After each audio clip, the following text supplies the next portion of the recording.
Some leaders lead by example, and then they expect you to keep up. Today, we are diving into the pace setter leadership style. It's an approach that's really defined by one simple but super demanding expectation. You gotta stay in step. And look, this isn't just some motivational poster quote. It's the absolute truth of the workplace. If you don't understand your manager's style, you're playing a game without knowing the rules. Understanding them is how you play effectively and, actually build a career you want. So let's get into it. We're going to decode one of the most intense and, honestly, potentially rewarding leadership styles you'll ever run into, the pace setter. Like I said, they lead by example, and they expect you to be right there with them, stride for stride. Okay, so here's the absolute key takeaway. Pace setters do not lead from behind a desk. No way. They are on the field, running the play themselves, and at full speed. They do it first, and they expect you to be right there, matching their precision, matching their urgency. What's so interesting here is how all these traits and values feed into each other. They're fast and intense because they value speed. But, and this is a big but, speed means nothing to them without their number one value, excellence. For a pace setter, a fast result that's just okay, that's a total failure in their book. So how can you be sure you're working for a pace setter?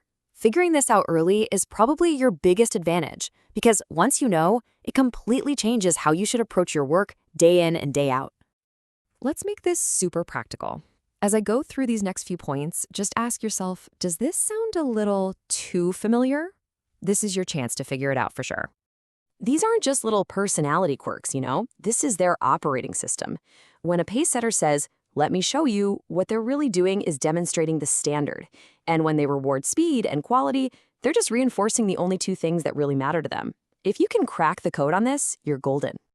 All right, so maybe you've just realized, yep, that's my boss. So what now? Well, panicking isn't a strategy. What you need is a playbook. So here it is, your practical guide to not just surviving, but actually thriving with a pace setter. This right here really lays out the whole dynamic, doesn't it? Your goal is to become a low-maintenance, high-output machine. You observe, you anticipate, you manage your own stuff. Asking a question you could have figured out on your own, that's a huge mistake because it just wastes their time. You gotta remember, in their world, high performance isn't just a nice to have, it is absolutely non-negotiable. Now, I know what you're thinking. This sounds incredibly demanding. And yeah, it is. But getting through this isn't just about surviving the day. If you can actually master this whole thing, there is a massive, tangible career payoff waiting for you. Seriously. With all that pressure, there is one huge career advantage you get from working with a pace setter. Just one skill that's going to set you apart for the rest of your entire career. And there it is, performance rigor. All those things we just talked about, self-managing, delivering quality work, thinking ahead, they aren't just survival tactics. They build this incredible professional discipline. You literally learn to make excellence your default setting and to focus on high-quality output.